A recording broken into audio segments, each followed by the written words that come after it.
Hey, welcome to the Resolve Podcast, episode number 19. I'm Carly Tizano, a New Year's resolution coach, obsessed with all things goal setting, personal development, coaching, and of course, resolutions. One of my biggest goals is to help you reach yours. I'm here to provide the tools, support, and inspiration you need to reach your goals this year and every year, and to feel supported every day along the way. I've done several episodes in the last couple of months that I know can seem a little bit like they're splitting hairs, talking about minute but important distinctions between things that I at least think are very important, and the responses that I've gotten from listeners affirm that they agree that they are very important too. A few weeks ago, we looked at why reaching your goal isn't the goal, and that it's much more about the attributes and qualities and tools and skills and tactics and all of that. And building the skill of achieving your goals being much more important than the particular goal you happen to be working on at a given moment, because that is then where you really build character and then what you can use to then reach any other goal you want to in the future. And then a few weeks before that, in episode 11, we talked about the differentiation between what you wish versus what you want, and which of those categories you actually want to be pulling goals from and why. If you're curious about some of those distinctions or those topics are of interest to you, then definitely check out episode 11 and episode 17. But today we have another somewhat small distinction, but another one that is of vital importance.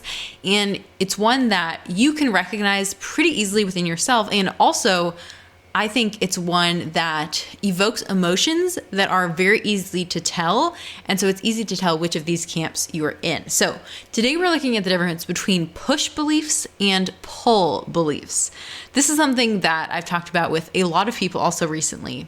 And it is the difference between when you are striving to pursue a certain goal, or you are working to develop a certain attribute or habit or characteristic within yourself, and you can have certain beliefs that are pushing you in that direction, the direction you want to go, but it's much more of a shoving energy.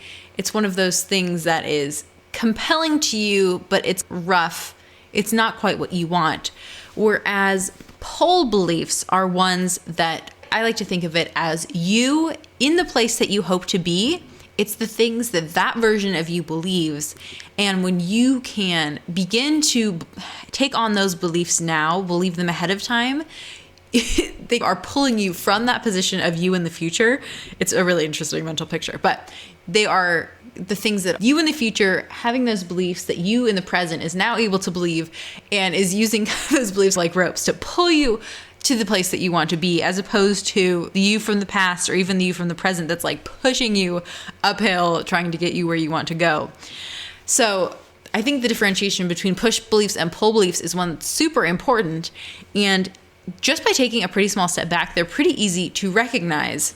I was discussing this idea with a few people recently, and sometimes people have a hard time remembering which energy it is that you want to be coming from and which it is that you want to avoid, at least most of the time, or at least be aware of. And so I think one of the easiest ways to remember is to think of the magnetic pull. And that's what you want. You want the magnetic pull to pulling you in the direction that you want to go.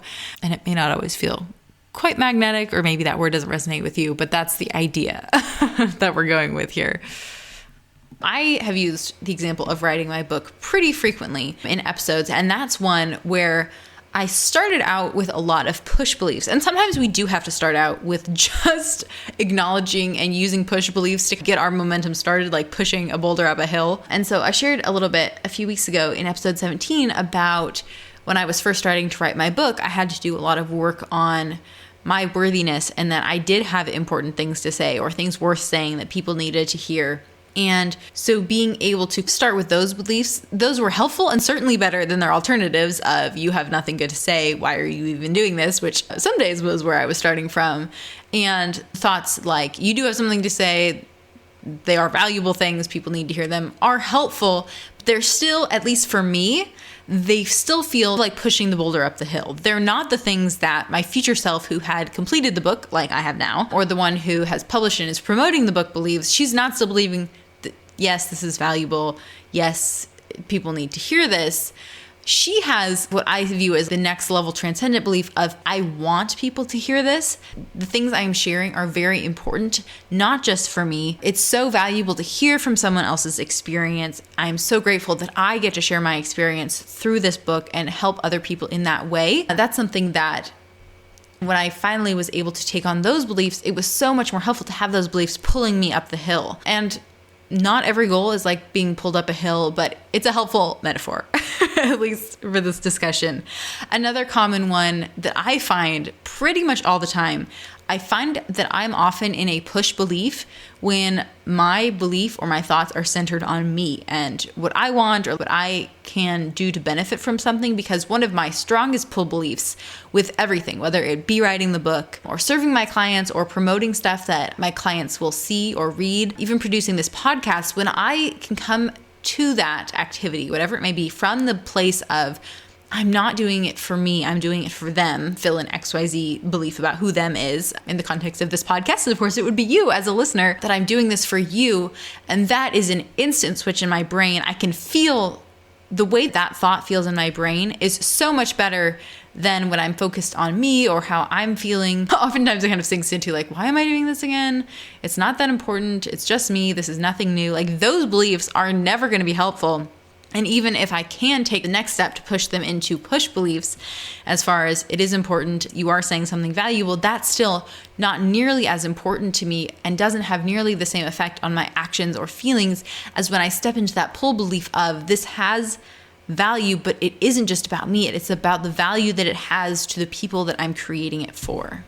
The easiest way to tell whether you're acting from push energy or pull energy is just to be able to recognize the feeling of what each feels like when you're taking action from that place. If you can think back on a time in your life when you felt particularly motivated or everything felt like it was in alignment, or you were acting from a particular place of passion or purpose and everything was coming to you pretty easily, or you were in that flow state that people talk about where you're not really aware of time passing, you're just taking action and it's all flowing from you very smoothly, that is when you're taking action from pull energy. So if you can think of a time in your life when you have felt that, then that is most likely an example that you can reflect back on as a time when you felt that energy that now you want to feel and utilize and capture going forward.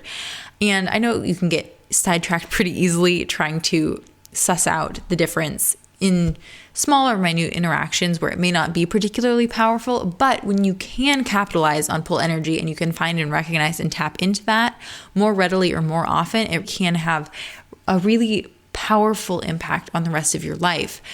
Because it's not about getting somewhere faster. It may seem like the energy it takes to pull something as opposed to pushing something, but this is really not about speed. It's not about getting to your destination or your goal faster.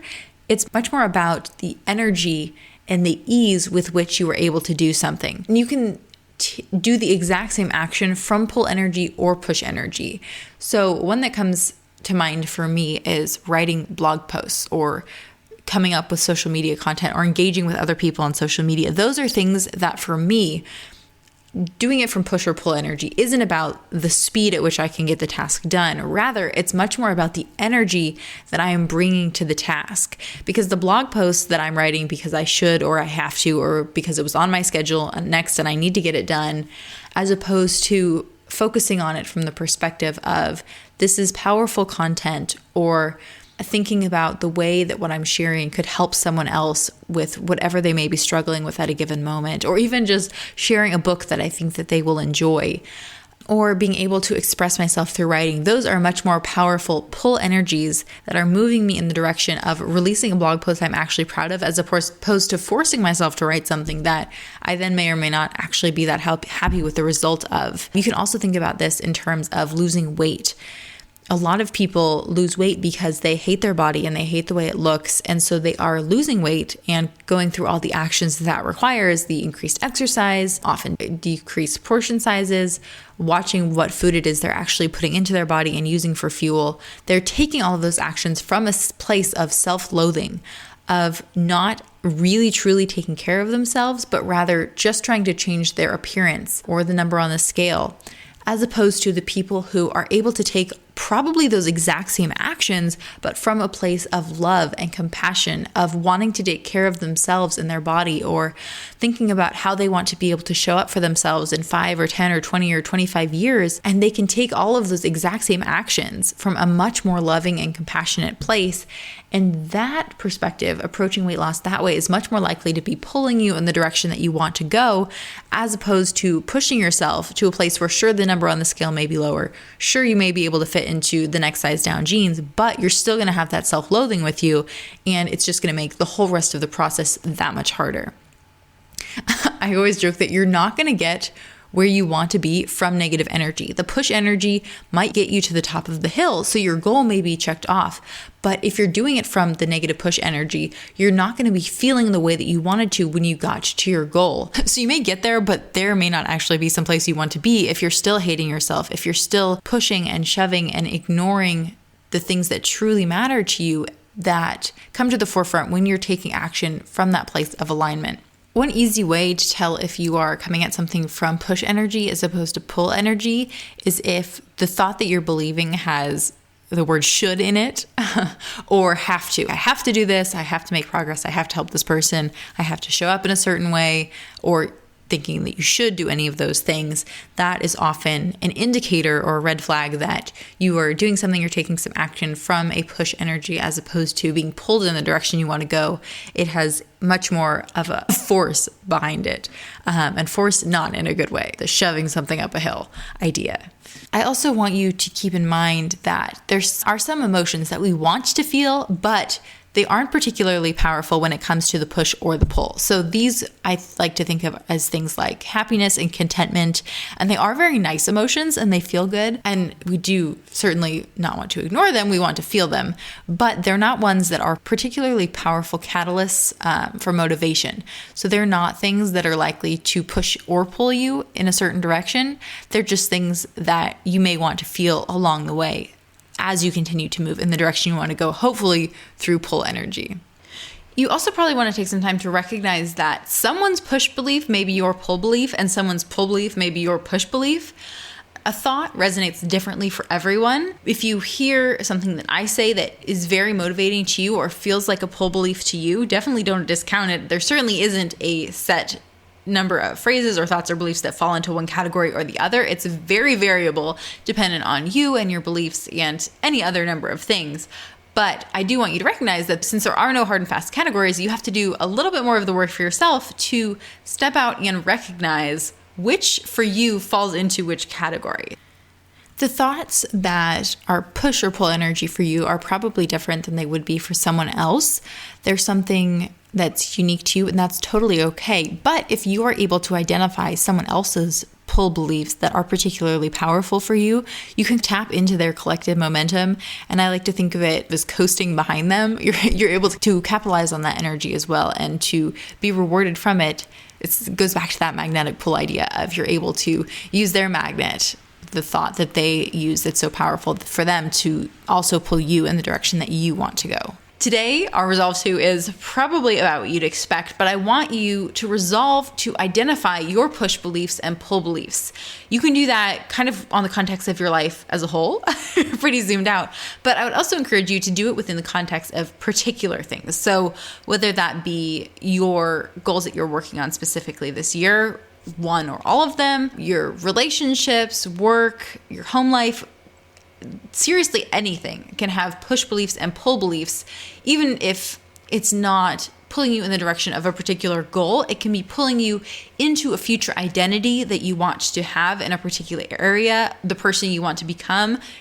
They're the person standing at the top of the hill anyway, pulling you in that direction. So any pull belief is ideally going to get you closer to them, whether they're someone who's achieved a certain goal or believes a certain thing or acts in a certain way.